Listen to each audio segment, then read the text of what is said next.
Hey guys, this is my first recording on video with podcasts. So because podcasts and I don't get along very well, I just did a live on Facebook that I'm gonna post on the YouTube channel because, like I said, me and podcasts, so we be having some issues, and I did a whole session over there and forgot to put it over here.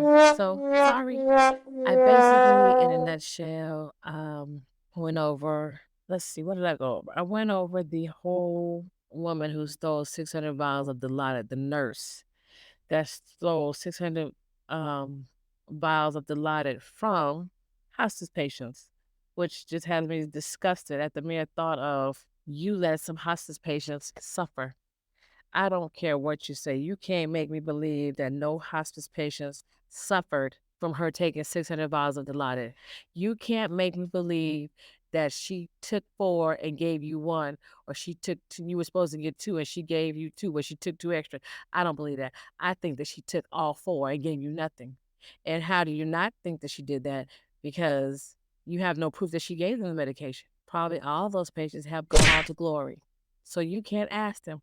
And the paperwork is gonna say that she gave it to them. Of course it is, because she was falsifying the documentations. So who's to say that she really gave the medication in the first damn place? I can't imagine Diane King not getting her medication, laying up in there suffering. I can't imagine at all. I can't imagine it. And the thought of it is just way too much for me to deal with. Like the whole thought of it, you letting a patient lay there and suffer. They already suffered. Hell, they about to go to glory. You know what I'm saying? Like I remember when my mother was really, really sick and she was taking morphine under the tongue and you could tell when she was uncomfortable. I can't imagine. You have to have coal where your heart is supposed to be to let somebody go through that. For what? Greed? For greed? I'm literally sick to my stomach thinking about it, thinking about somebody's family member laying there suffering because you took their pain medication. How could you live with yourself? How could you possibly think that? How could you live with yourself? But I hope when they catch you, what your name is, something story. What is your name? What is your name? Something story. Let me find her name. I don't remember her first name, but her last name is Story. Greensboro, North Carolina. Her last name is Story, and I swear I'm trying to find her first name out because I just hope when they catch her, and I hope they put her under the jail, and I hope that everybody that she comes in contact with beats her tail just because they've had family members who have been hurt or who have been sick, and that could have been them. That's what I hope. Lindsay Story, that's her name. Lindsay Story. And since she's on the run, I'm gonna see if I can. No, hold on. That's Pastor Mike. Hold on. She's on the run. I hope somebody sees her and turns her in. Her name is Lindsay Story, and she's wanted out of Greensboro, North Carolina, for stealing 600 vials of Dilaudid from hospice patients. Are you serious with me right now? You've got to be kidding. You got to be kidding. As if they wasn't suffering enough. You want them to suffer some more. You got to have coal where your heart is supposed to be to steal from a hospice patient. I said what I said. Lazy story. Really? Okay, Lynn. 39 years old. You okay? Well, I hope that they put you under the jail. I said what I said. I hope they put you under the jail. And I pray that none of your family members ever have this happen to them because that is the cruelest thing I have ever heard somebody do. That you know somebody's already suffering and you inflict unnecessary pain on them. When you go to jail, I hope somebody inflicts unnecessary pain on you. I said what I said. I said what I said, and I never want to throw my rock and hide my hand. I stand by what I said because I can't imagine somebody's loved one sitting there suffering because you was downright greedy and dirty and stole their pain meds. And they was probably pushing the button, asking for pain meds, and they were telling them they already got it, knowing full well you took it. Mm. I get sick to my stomach just thinking about it. Sick to my stomach thinking about it. How dare you? How dare you? But you will reap what you sow. Mm. You will reap what you sow. You will reap what you sow. And then we're going to talk about this. You know what, women? when you be trying to have babies to keep a man, it don't work. My mama told me that way back when we was kids. She said these women running around having babies trying to keep a man, them trapping babies don't work. She always would say that. I used to think like, who trying to trap a man with a baby? Like, who want a baby by a man they don't want to be with? And I was delusional. I didn't think women did nothing like that. Well, you live and you learn as you get older. But this bra right here, this help out of Oregon, Sade. Sade McDonald. She don't look like Sade. Let me see if I can find a picture of her. I had a picture. I think I deleted it though. She looked like she was in the hard knock life. She looked like life was real hard on her. Oh no, that's a different. That's that other bra. I have to. I don't think I have a picture of her. But anyway, Sade McDonald. If I can catch on while I'm telling you the story. She she waterboarded her baby. You heard me. She waterboarded her baby and put him in the freezer on a separate occasion. Oh, here's a beautiful picture. Good old Sade McDonald. There she go. That's old Sade McDonald. I was fight my screen, but I'm too tired for that tonight, y'all. Y'all just gotta I think I'm emotionally drained from these stories. I'm just like, what the fuck? Sorry, guys. You waterboarded an infant. And then what did you tell the man? Hold on, I'm gonna tell you what she said. The police officer said she heard McDonald yell at the boy's father, Kendrick Neal. I'm about to show you real quick. You don't want him. Let me show you about this little effing baby. I don't effing give F about. That's what was written in the probable cause affidavit, according to Law and Crime. Well, what you have him for if you didn't care about him? Then she had said she placed him in the freezer of their Gresham home to see if he would notice. Is you crazy? What in all the tabernacle bull twinkiness? Listen, there are places that you could drop these kids off. They won't ask you no questions. They will not charge you with any crimes. You can go to any safe space, McDonald's, 7-Eleven, the police department, the gas station, the hospitals, doctor's offices, and drop these babies off if you don't want them. Please stop torturing these kids. Please stop torturing these babies because they didn't ask to come here. They didn't ask you to lay there and gap your legs open and get pregnant and push them out. They didn't ask you to do that. I don't understand what is going on. You know what? I'm not going to go down this road again because I feel myself going down this rabbit hole.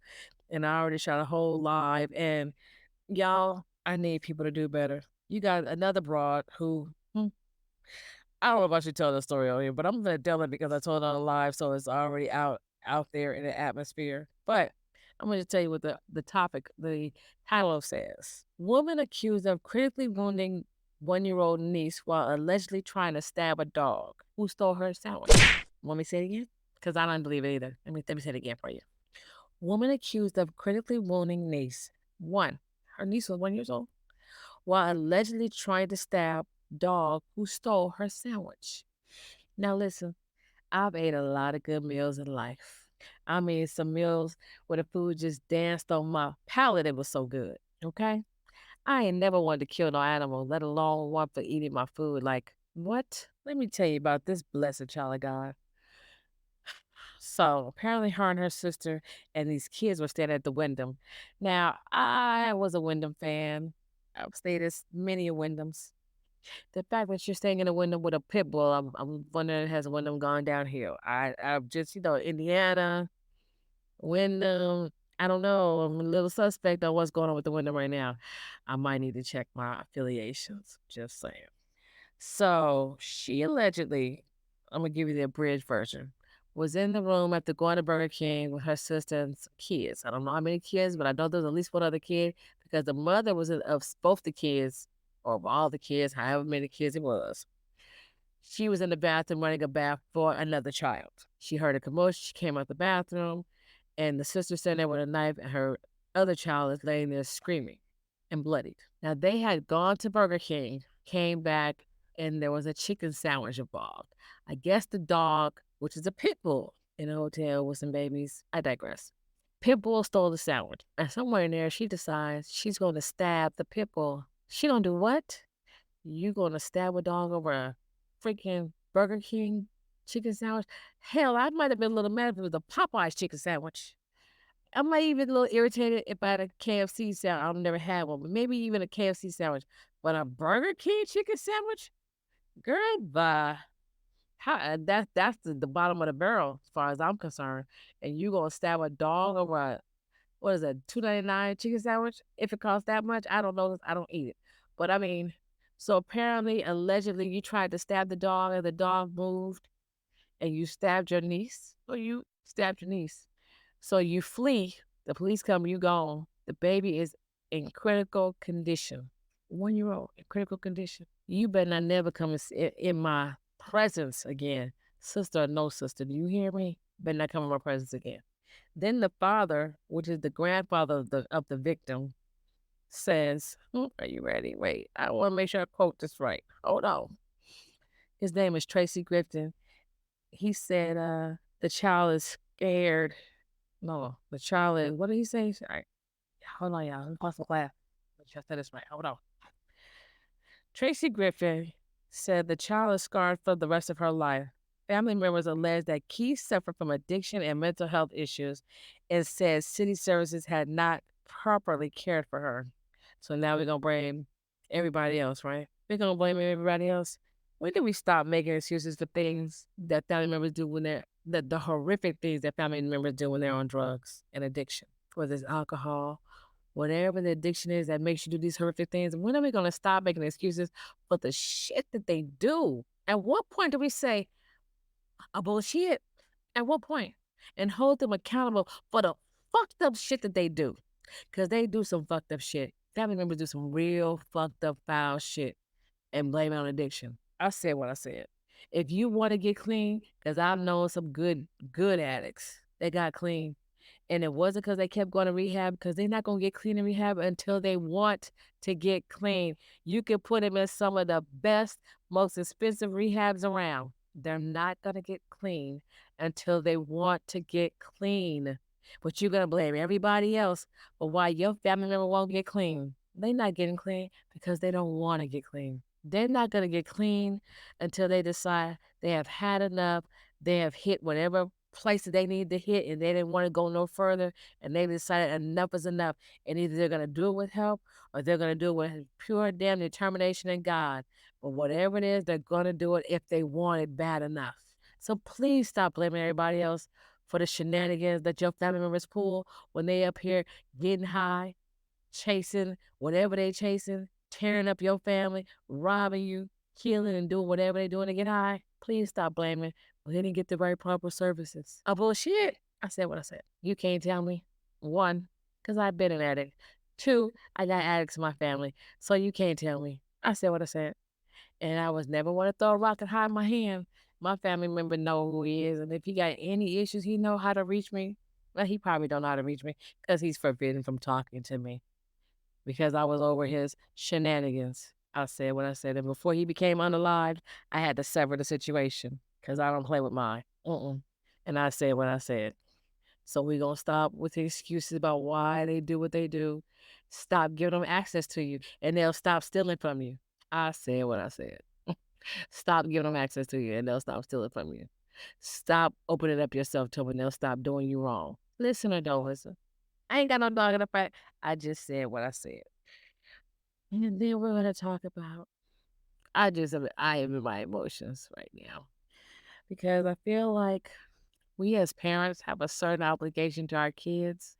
We are supposed to always make sure that they know that they can come to us no matter what, that they're safe, that we will always have their back, and that we will ride for them and do whatever we have to make sure that they know that they're safe. When your kids don't feel safe, you failed as a parent. When your kids are not safe with you, you failed as a parent. This mom gave her daughters ages 15 and 5 melatonin gummies before fatally shooting them. I can't even imagine what went through her head. But you gave your kids these melatonin gummies and they went to bed in their home, in their beds, in their rooms, safe and secure and happy, without a care in the world, I'm sure. And then you went in there and you shot your children. Your 5-year-old died on the scene. Your 15-year-old called the police and explained to them what you had just done to them. But then that 15-year-old, she expired at the hospital. How on earth can you ever live with yourself? And then it says that they gave her, after she was found guilty, they gave her 78 years. That ain't enough. Ain't enough years. Kids should never have to be afraid in their home with their parent or parents. That's the one place they should freaking be safe. What is going on in society where we're killing our kids? And I don't understand. I'm trying to understand, but I'm not understanding. And every time I do one of these episodes and I talk about parents doing this to their children or children doing this to their parents, and I'm like, what in the world is going on? They said when the jurors listened to that phone call that the little 15-year-old made, because I'm trying to use their names, that the 15-year-old made, they requested psychiatric services because they were so traumatized and triggered by this phone call. That's how traumatic that call was, of this little 15-year-old calling to say that her mother had just killed her sister and shot her. In the world, I hope Big Trudy and Big Bertha and Big everybody, everybody, everybody reminds you how lucky you were to have had children, how they wish they had their kids. I hope every last one of them makes your life a living hell. Kids don't ask to come here. They don't ask to come here. And then I can't. I just can't right now. I just can't with these people and what they're doing to kids, and woman stabbing her baby, stabbing her niece for a dog eating your sandwich. Like, what in the hell is wrong with y'all? I did tell y'all about the woman that waterboarded her baby, right? I'm pretty sure I told y'all about that. Or was that on Facebook Live? I don't know. But I tell you what, you have to answer to God for the stuff that y'all are doing. You have to answer to God. You have to answer to God for the stuff that you're doing, because it's not making no sense to me. You got women still in pain medication from hospice patients. What in the world? How do you live with yourself? And they say, well, don't judge. I'm not judging. Well, oh, when you go to prison, I hope Big Trudy and Big Bertha and Big Sal and Big Les and Big anybody up in there, everybody up in there, I hope they remind you probably wasn't cut out for this life. I hope they remind you that you was not talking tough and you probably should have stuck to being quiet and sitting down somewhere. Like that one brother only got 30 days. She's not gonna get to meet Big Les and all them. And I'm very saddened by that. Very, very saddened by that. After waterboarding your baby, you only got 30 days and 3 years of supervised probation. What the hell? 30 days in jail and 3 years of supervised probation is all that she got. I don't think that's enough. Matter of fact, I know that's not enough. But I hope they took her kid. And if she had any other kids, I hope they took those too. I hope she can't get a job. I hope she can't do nothing but sit around and feel sorry for herself after what she did to that baby. Talking about she was trying to see if the man was paying attention. You put a baby in a freezer. Are you out of your hole? What is this broad's name? Maybe we need to go find her and see if she on social media. Hmm. Hey y'all, do your girl a favor. Go on to social media and find this old crazy ditzy broad and make her shut down all her social media sites so she ain't popular over there. Yeah. Sade McDonald looking like she done worked Sunset, and not in a good way. I mean, she looked like she done led the hard knock life. I mean, y'all look at her. Look at her. She looked like she done led the hard knock life. And you trying to, well, man, y'all, you trying to make him pay attention for a baby he probably told your ass not to have. How about that? He probably told your ass not to have a baby, and you had anyway, thought he would change his mind or thought he'd be different. He told you not to have that baby, or he told you he didn't want a baby. Whatever he said, that probably let you know this was probably not a good thing to do, and you did it anyway, thought you was different, you special? Well, you wasn't, were you? Well, then you're going to make the child suffer. Because it's one thing when a man don't want you, but that baby didn't have nothing to do with none of that equation. So since you went on ahead and had the baby, you should have stood 10 toes down and raised it right. But no, you still chasing behind him. And Lord, I'd love to know what he looked like that made you do this. I would love to know what he looked like. Because, honey, he must have been swinging some platinum. Oh, anyway, don't put nobody before your kids, y'all. Because your kids and asked to come here. Do them a favor and put them first. Please put them first. I talked about Krishan Rock, whatever that little girl's name, I think it's Krishan, and her need for help. She is crying out for help, y'all. She is. She said in that video, she said, instead of filming me, why wouldn't somebody help me? Why wouldn't you help me? I would have helped somebody. Nobody would think that you would help anybody the way you be talking so reckless on social media. Why would anybody think that you would help anybody? Why would she approach you? Because she might not have been ready to get cussed out or talk too crazy. See, me, I would have approached you because one, I'm a mother, two, I'm a grandmother. I would have approached you and be like, baby, let me help you because you going about this all the wrong way. Let me show you in case you have never been shown how to use this. Because when I went back and thought about what she said during delivery, when she had been leaking amniotic fluid, not knowing that her water had been breaking for a week or so, she's lucky she didn't have a dry birth. Clearly, you don't know what you're doing. You don't know about your body. You don't have nobody in your corner that's helping you get through. You're in postpartum. Your body and your mind, the hormones is all out of whack.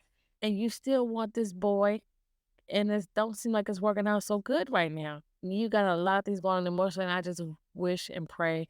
I know Tamika Mallory was saying she was reaching out to her to help her. I hope she takes the help.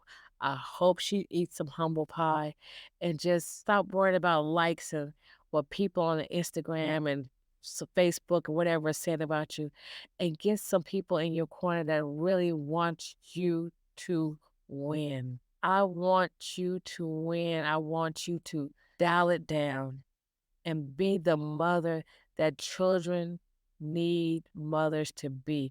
I want you to be the mother that a child will be proud to say, that is my mommy. And that's not easy to do.